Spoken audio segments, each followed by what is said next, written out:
wrong, Robin? Tired, dizzy? I had a strange feeling, Batman. As if visions of sugar plums were dancing in my head. They should be, Boy Wonder. It's almost Christmas. Ho, ho, ho, ho, ho. Welcome to Gotham City, Mr. Claus. Why, call me Santa Claus, Batman. Everybody else does. Say, you tell me where the Batcave is, and I'll leave a little present in your stocking. If you can't trust Santa, whom can you trust? Jingle bells, jingle all the way. Oh, what fun it is to ride in a one-horse open sleigh. Hey! Jingle bells, Batman smelt, Robin laid an egg. The Batmobile lost the wheel, and the Joker got away. Welcome back, citizens, to an all-new episode of the Batcave podcast. It's your old bat chum, John S. Drew here, and we're continuing on with the 12 Days of Batmas. I sure hope you're enjoying them here, as I'm enjoying bringing them to you. And today we've got another good one here. I think it's going to be possibly our first one-parter here from the third season with Batgirl, as we take on a story from a little later on in Detective's run. When I say we, I'm bringing in someone you've heard on the podcast before, and he's also done some other podcasts with me, including the OSI Files. He's the host of the Palace of Glittering Delights, and he also has his own Batman podcast he co-hosts with Michael Bailey called, I'm sorry, I'm blanking on the name already, Andrew Leyland. Welcome to the podcast. It's called what? Welcome. Thank you for welcoming me to the show. It is the Overlooked Dark Knight. Overlooked. Where we look at overlooked Batman stories that we think are fantastic. I'm sorry, I couldn't think of the adjective for a moment. I knew it had to do with Batman and stories that weren't as appreciated or as looked upon fondly, maybe by fans. Now, would you consider this what we're going to cover today a possible entry for the podcast? Oh, definitely. I love this story.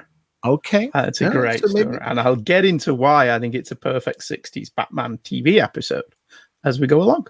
Okay. So maybe eventually you'll double dip and do this one on your podcast. Indeed. So there are always possibilities. Right. So we're going to be talking about today Detective Comics issue 329 from May 28th, 1964. What is this one called? Wall-to-wall danger. Written by John Broome, with art by Carmine Infantino and Joe Giella. Yeah. Yes. And for me, I don't know, because I'm assuming the credits are there for you on the page because you're going from the Treasury edition there. But I get a lot of my information from a website, Mike's Amazing World of Comics, which you should definitely all be checking out. And I'll put a link to. This guy gives you a complete rundown of almost every comic ever published, and creative team synopses and when the character is going to appear next in what comic afterwards. It's a really cool website. Mike's Amazing World is a massive time suck. Isn't it? Yeah, you can just be scrolling through covers for. Basically, it's interesting because I said one part episode here. We could make this a third season, considering this is also going to be set in England. Now, the question is, do we call it England? Do we say he's going back to just Londinium? Well, I don't know, because they're very nondescript as to whereabouts in England he's gone to. It's just, he's gone to England. And you're like, okay. It's just one big place. There are no different place names. There's no differentials or anything like that. So, okay, for the sake of argument, we'll say he's returning to Londinium, which is replete with castles. Mm-hmm. Yes. So and that's the main framework. That's the main framework, is because he's basically Batman and Robin are in this castle, and thus the wall-to-wall, excitement there, the traps and such. And that makes up the bulk of the meat of this story, the main plot, because even Batman at the very end is sort of like, we didn't do a lot of deducing here.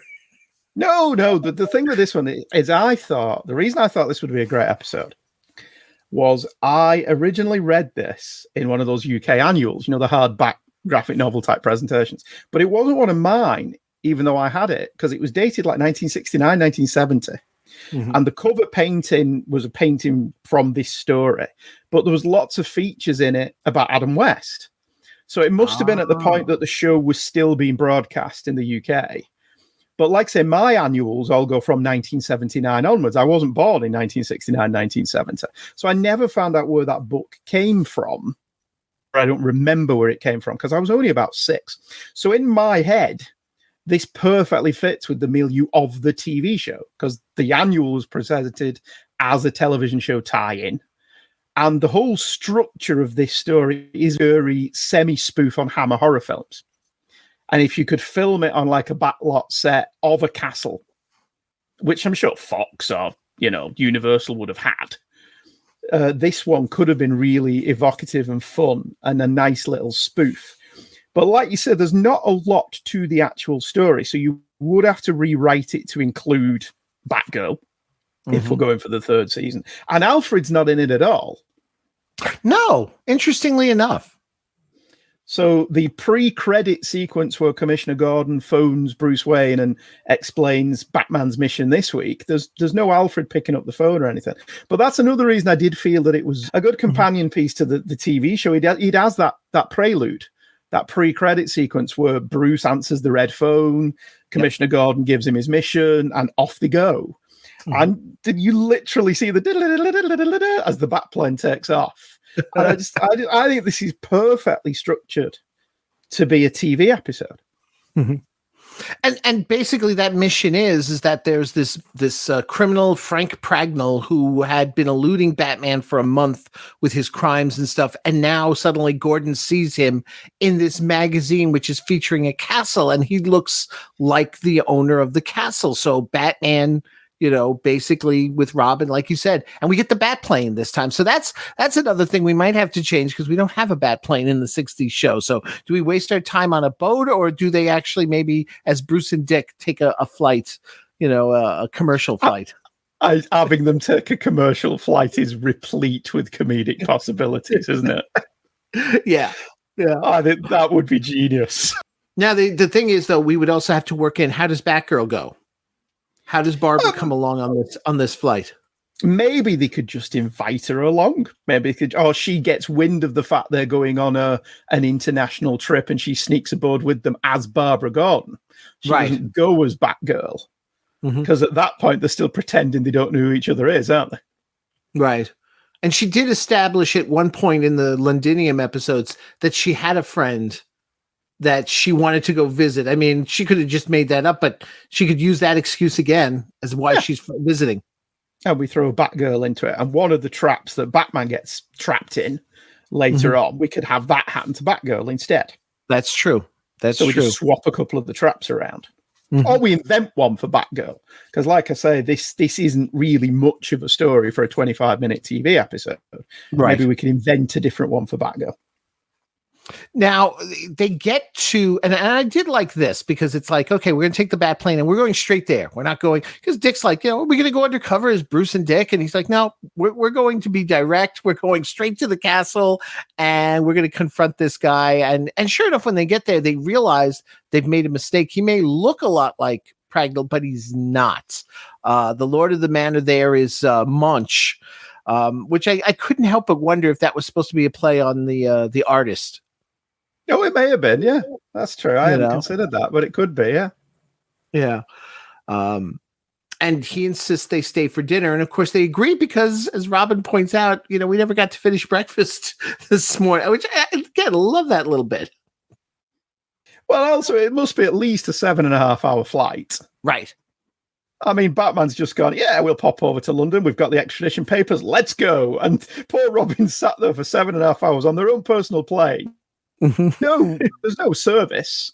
There's no dinner or meals for them or anything. So poor Robin's probably starving. Yeah. The art in the castle is lovely. Carmine Infantino does a really good job with the artwork. He does. And I like that it's a traditional castle. It hasn't been modernized in any way. So there's no electricity. There's speaking tubes to send messages and they have to use candles to move about as it's getting dark. Which is where I thought they could play this like a Hammer horror spoof, because they would have to have low lighting and everything.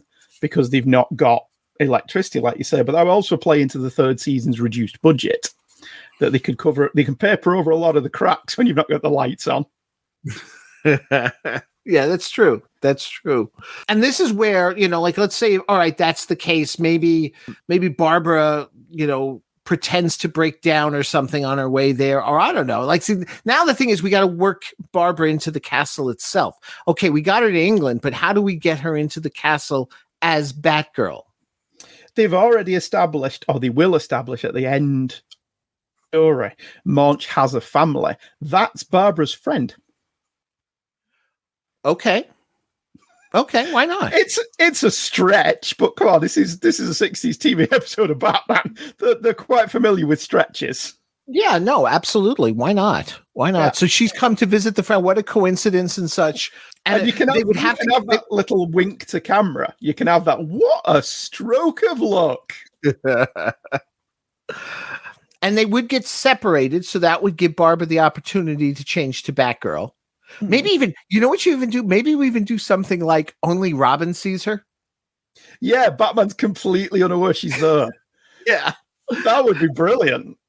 And Batman doesn't really believe him at first, because it's like, come on, Robin. I know we've been through a lot for this whole thing. What are the odds that she'd be here as well, Robin? Don't be ridiculous. Yes. Oh, I love that we've got that old stamp of quicksand. Yes. Batman falls into a basement of quicksand, and he uses the old standby that we learned from every single episode of like Bionic Woman or Dukes of Hazzard or ever, where one of the men quicksand. If we move slowly, we can swim through it as if it's water. And I love that Batman's just very slowly and deliberately swimming through this quicksand. And I love reading that as an adult. It just brought back so many memories of how often quicksand was used as a plot device. Oh, sure. Now, was this the trap you were thinking, though, of putting Batgirl in instead? No, we'd leave Batman in this one.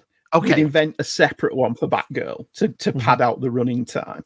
So we're in a castle. So there's any number of nook annies that she could get caught in. That's true. Maybe she could have one of those things where there's somebody in the armor and they swing the axe at her, and she has to tuck and roll and avoid that. All right, I like that. Because here's the thing: if this was just the 1-part episode, 20-25 minutes there, Batman trapped in the quicksand is the commercial break. That's where you go. Commercial break. Because one of the things, like, we noticed, and when I say we, I mean myself and Robert Long, towards the end of reviewing, because he helped me with a number of the third season ones, is that in many ways, a lot of the third season episodes were actually truncated 2-part episodes. You got the call most of the time. There was a quick little thing, and then either Batman, Batgirl, or Robin would find themselves in some sort of danger, go to commercial break. That's your cliffhanger. And then we resolve the issue. Because if you ever notice, the 2-parters and the 3-parters, Londinium, there's no threat at the end of each episode. What happens? A gas bomb goes off in the Batcave in Londinium. That's not a threat. That's just gas. It's a bomb. I mean, it's smoke. Yeah, you've just got gas. You just got gas. Or the second part when Barbara or Batgirl is like just tied up in the basement and they just like pan away from her spookily. It's not really a cliffhanger. So your cliffhangers actually happened in the middle, like in the Londinium larcenies, there's Robin with the African killer bee on his hand about to bite, go to commercial. So here we do this Batman in quicksand, go to commercial. And it's a great place for a commercial as well, because you can actually have Robin stepping on the spring-loaded step that he does. Batman disappear into the darkness, and he plummets into the sand, and that's where you go off. That's where Desmond comes in with his monologue. Yes. And that's where you go off for commercial break. And then obviously he pulls himself out of the next page. And then your third set of commercials. I always have to remember third because I forget you guys have commercials after the opening credits. Yes. The third set of commercials can be the Batgirl one. So a little bit later on, where Robin has the rather boring thing of the suit of armor falling on him. We change that to that's Batgirl being swung at with the axe, and that's your commercial break. And then when you come back from the break, you do the old serial trick of you have her notice that it's happening and she tucks and rolls as he's swinging. So we do that little bit of cheating and you can get away with that in Batman. I think that's perfectly fine. Oh, absolutely. Yeah. And actually, because that was one thing I thought was odd, was while Batman is spending that time swimming around, I actually did ask myself, what the heck is Robin doing? It's only after Batman escapes that he sees Robin, and Robin's like, I was looking for Munch and I couldn't find him. And then suddenly he walks up, and I thought to myself, all right, so Robin was doing nothing else but looking for the guy while Batman, he wasn't trying to help Batman. He wasn't trying to help Batman. So that's what I thought, actually, that might be the Batgirl sighting for him. While Batman's completely out of the picture. Right. What I like about this as well is immediately following that, this story is actually quite well constructed. They have dinner with Munch, and Munch is very well. When I checked it, when I bought the castle, it wasn't working, so it could just be an accident. So they're still playing with that idea that this guy could be the bad guy, and he's not as affable as he seems. I think that's a great little. I think so. When you get to the third act twist, that there's two of them, I think that really works. Oh yeah. No, absolutely, because there's even a bit from Batman after the dinner where he tells Robin, you saw the look on his face. He knew that thing worked. Like he didn't believe Munch's story that it's like, I checked it when I first got the place and stuff. He doesn't believe that, but he goes, I can't pin anything on him though, just based on a facial expression. So I liked that as well, because it does, like you said, cast light on him as the threat. And for the longest time, I thought maybe he's just, our guy in disguise. And there's also the idea that when you get to the end of the story and he reveals his true intention, what he's really doing there, he's trying to tell Batman, no, something's going on here. I just can't come out and tell you what it is. Yeah. Yeah. Okay, so they go have the after dinner thing, and then we have the thing with Robin getting knocked by the giant suit of armor, but we're going to have Batgirl doing that. And then we've got to have, and it's in the comic book too, we got to have a bat fight. And that fight involves Batman swinging from a chandelier thing. Yes. Because this is very Robin Hood inspired in terms of its setting. So that's perfect. One of the things I did like about this for the third season's quite slow paced in a lot of places. There's a lot of action in this story. It's very much an action adventure story. So there's a lot of biff bam bow in it that I think could work very well. You could have Batgirl be the one who dives out the way, and then the bad guys come swimming out, which is why Batman is distracted and doesn't see Robin. One of the bad guys gets past them. Robin looks behind and he sees Batgirl take him out. And Batman thinks Robin did that and doesn't think anything of it, and they just carry on with their mission. Right. But the fight where Batman swings on the chandelier and he knocks both of them out with two legs, that would be a beautiful piece of stunt work. It would. And they could pull that off. Yeah, they could totally pull that off. All right, it's very low budget. So given the price of what you set us for this, I didn't want to pick one that was budget busting. So you can easily rent the castle set from whatever studio you're renting it from. That's, money in the bank. You're not building a set. The lighting's not a lot of lights or whatever. So that would probably keep the budget down a little bit, because you're not bothered if the sets look a little bit chintzy and need some work doing. The castle has just been bought and renovated, so it's going to look a little bit out of shape. And I think your money on this one would be spent on your big guest star. Yeah. Now, do you want to reveal that now, or you want to wait till we wrap up the story here? We will leave that as the tease. We'll get to that later. So I think would be perfect for the guest star. All right, sounds good. So yeah, we get a couple of men that, again, we don't know who they work for. We know there's three of them actually altogether. One of them seems to have his features kind of hidden by his trench coat and such. Batman's able to take out two of them. The trench coat guy gets away, which adds another little layer of mystery to the whole thing. And he goes to an area beneath the castle where he meets Munch, and Munch is referring to him as Vincent. So I was a little confused with that at first, because I'm like, wait a minute, this isn't our guy Prager there and stuff. And it's like, oh no, it is. As we find out later on that these are our two cousins who look similar. They have similar appearances, which is why Gordon and Batman were drawn into the whole thing when they see the picture in the magazine. Yeah, so that also goes into the beginning of the story, where we learn that Batman lost his trail. So if he left under his real name or a different name, that would explain why Batman couldn't find him. So there's lots of little bits in this story that add up, whereas you would be like, well, did he check the airports? Well, of course Batman checked the airports. He's Batman. Right. So it makes sense that he is going under a different name while he's in America and committing his crimes. Mm-hmm. Okay, so here's the question now. He knows that Batman's there.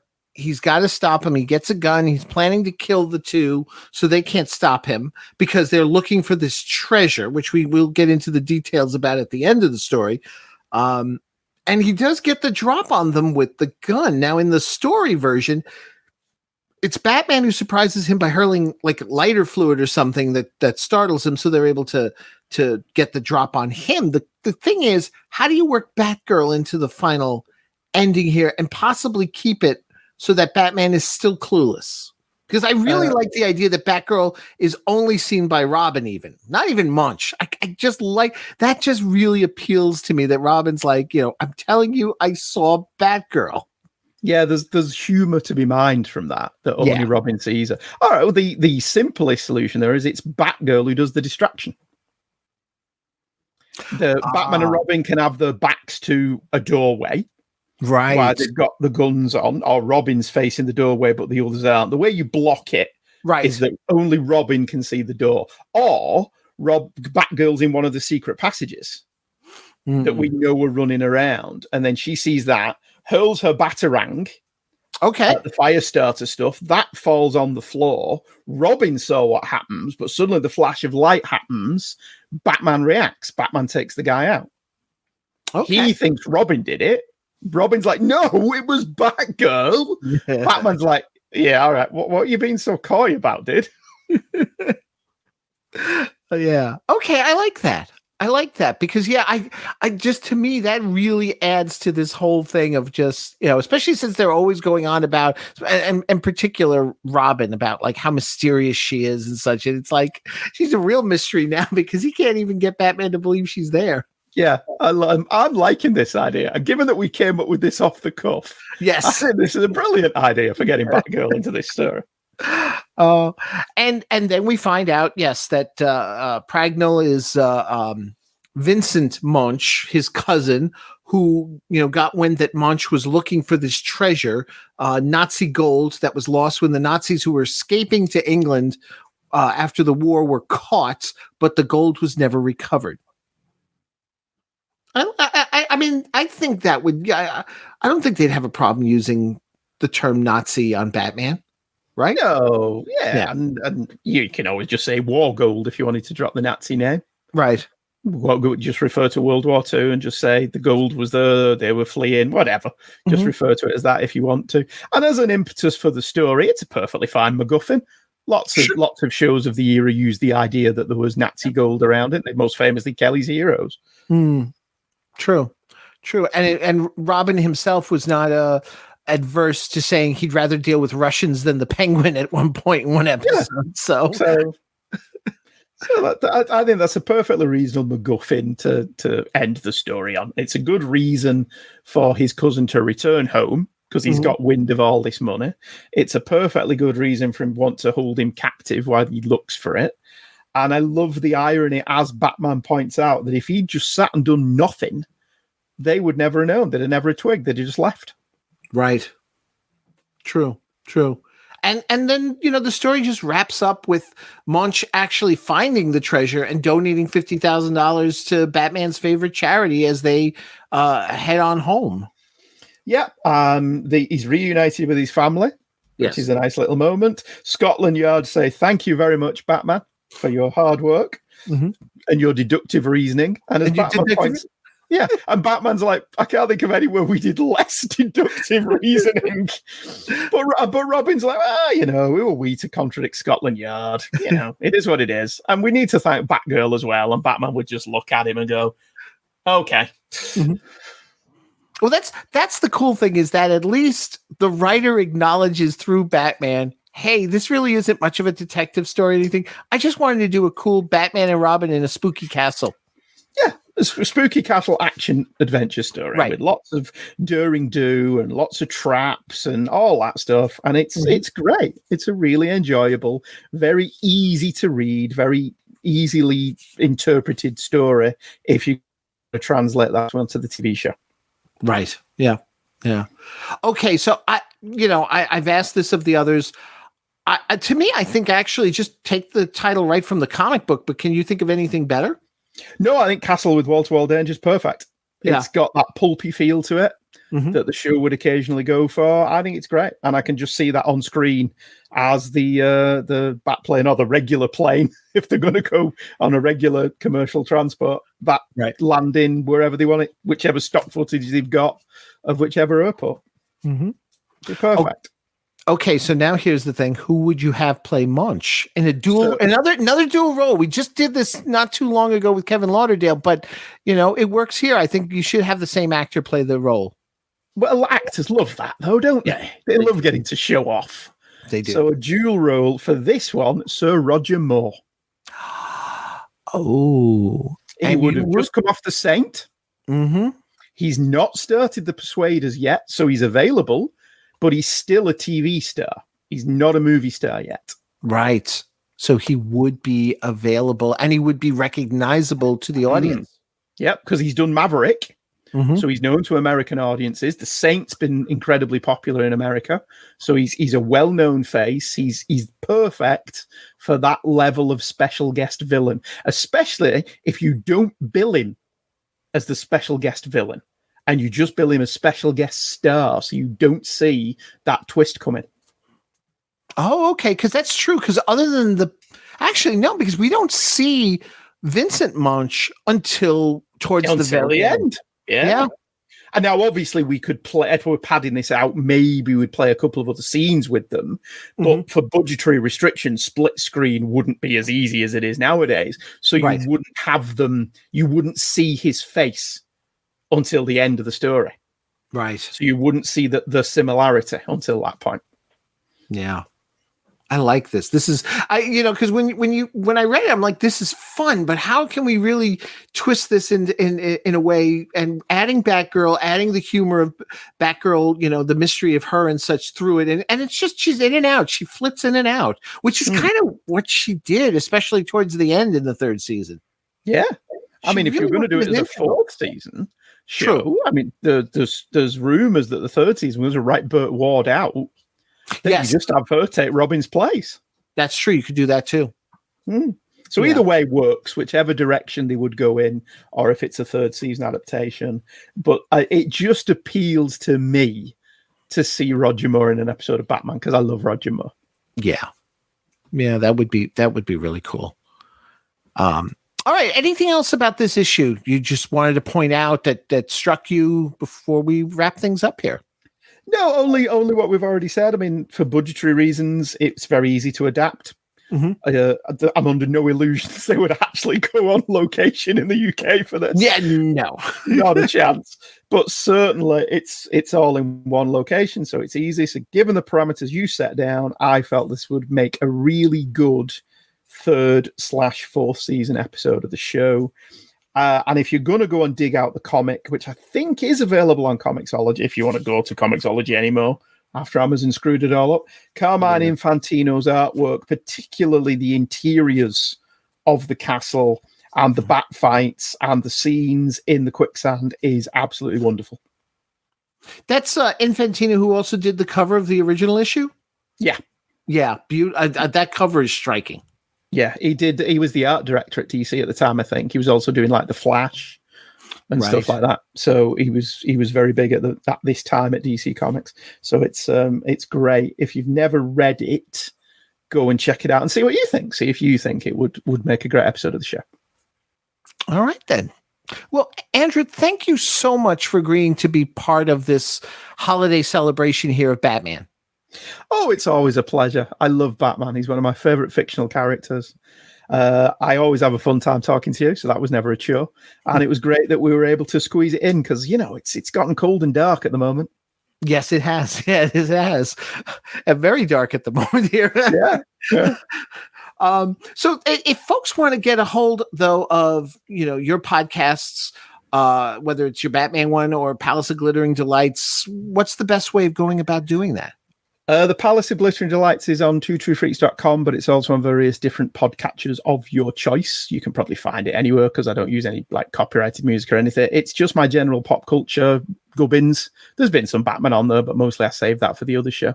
Mostly it's old TV shows, old ITC shows particularly. I've done a lot of them, a lot of Jerry Anderson stuff. Mostly I cover old Stan Lee and Steve Ditko Spider-Man.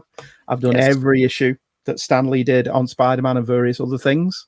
There's over 200 episodes there if you want to go and check them out. That's fine. And Michael Bailey and I do the Overlooked Dark Knight on fortressofbailitude.com, which is Michael's own little network of shows where we cover Batman stories that we think don't get the love that they necessarily deserve. All right. I got to look up your Batman podcast. I did not know you two were doing that. So, because I would like to see that, considering I've been going through Batman. I'm in the middle of 1944 at the moment. I've actually been just doing the journey from the beginning to see the evolution of this character and see, because to me, I'm still making the argument. Don't tell me 1966 Batman ruined Batman. They were doing a great job of it as it was in the comics in the 50s. So, and also if you actually read the comics of the period, the 60s Batman is, I think, up there with the 90s, late 80s, early 90s Superboy show as one of the few genuinely faithful adaptations of what was going on in the comics. Right. Let's not pretend that the comics weren't silly, because they were. Right. This embarrassment that people seem to have over the 60s show, just get over yourselves. If it's just not your preferred flavor of Batman, that's fine. But it's to say it ruined Batman is completely erroneous. And like you, Michael and Bailey and I did an episode on Batman Year One that isn't out yet, where we read the first year of the Golden Age Batman, because there is so much good stuff in that first year, where the character is evolving and becoming who he is just before Robin shows up. It's great. Yes. It's great stuff. Yep. I make the argument that the Batman movie, the not Christian Bale, the new Robert Pattinson one. The Robert Pattinson. I couldn't think of his name for a moment there. That one is a faithful adaptation of that first year, showing his. Yeah. I mean, the only thing missing, actually, that might have cemented the whole thing would have been to introduce Robin at the very end of the movie or something like that. But it's a good thing they didn't. Yeah, they'd already done enough. Yeah, I think the Batman does lean heavily into the Golden Age stuff as well. That's a good point. Yeah. So there's lots to love in the early Batman stuff, the first 30 odd years before he became the Dark Knight, and there's lots to love after as well. Sure, absolutely. He's such a malleable character. I think the reason he's survived is because he's been able to adapt to the changing times. Right. Totally agree. Well, again, Andrew, thank you so much for being here. Really appreciate it. And folks, make sure, tomorrow we'll be back again with another episode of Batcave Podcast here as we continue our look at, basically issues that my Bat Chums and I think are worthy of a possible, 66 adaptation. So stay tuned for that. Make sure you are also subscribed, since we're talking about subscriptions to podcasts, any of your podcatchers there, from Google Play to Amazon to Stitcher Radio to, of course, Apple Podcasts. We're on there. This way you're getting these new episodes as they come out each day. Until then, thank you so much for listening. Once again, Andrew, everyone, take care. Thank you very much. Merry Christmas and Happy New Year. Alfred, stop the car.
what may. Merry Christmas, Mr. Wayne.